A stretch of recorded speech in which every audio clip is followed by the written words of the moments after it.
35 2 digit numbers ஒன்று இருக்கு. அதை ரெண்டையும் ஆட் பண்ணால் நமக்கு 12 கிடைக்குது. ரெண்டையும் ஆட் பண்ணால் நமக்கு 12 கிடைக்குது. இஃப் த டிஜிட்ஸ் ஆர் ரிவேர்ஸ்டு, அது அந்த டிஜிட்டை நம்ம திருப்பி போடுறாங்க. ஃபார் எக்ஸாம்பிள் ஒரு 75ன்னு ஒரு நம்பர் இருக்குன்னு வச்சுக்கோங்க. அது என்ன பண்ணுறாங்க, திருப்பி போடுறாங்க. 57 திருப்பி போடுறாங்க. அப்போ திருப்பி போடும்போது எவ்வளோ குறையுதுன்னா 18 குறையுதான். டிக்ரீஸ் 18. Find the number. இதான் கேட்குறாங்க.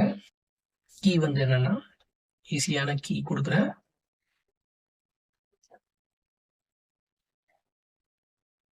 Some plus decrease by 9 plus 1/2 sum minus decrease by 9.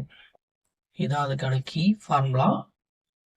2 digit நம்பரை ஆட் பண்ணா 2 டிஜிட், அந்த 2 டிஜிட் ஆட் பண்ணா 12, அதை ரிவைஸ் பண்ணா டிக்ரீஸ் ஆச்சுன்னா இந்த மாடல் ஃபார்முலா யூஸ் பண்ணிக்கோங்க. அப்போ நமக்கு 5. சம் வந்து பார்த்தீங்கன்னா எவ்வளோ கிடைக்குது, 12 இருக்கு. ப்ளஸ் எவ்வளோ டிக்ரீஸ் ஆயிருக்கு, 18 டிக்ரீஸ் ஆயிருக்கு பை 9 ப்ளஸ் 1/2. சம் எவ்வளோ நமக்கு 12. எவ்வளோ டிக்ரீஸ் ஆயிருக்கு, 18 டிக்ரீஸ் ஆயிருக்கு பை 9. இப்போ பார்த்தீங்கன்னா 1 9s are 9, 2 9s are 18, 1 9s are 9, 2 9s are 18 அப்படி கேன்சல் ஆகிடும். Equal to 5.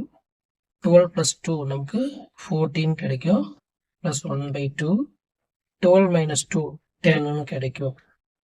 அடுத்த step 1 2s are 10, 1 2s are 2, 5 2s are 10 அப்படின்னு வரும்.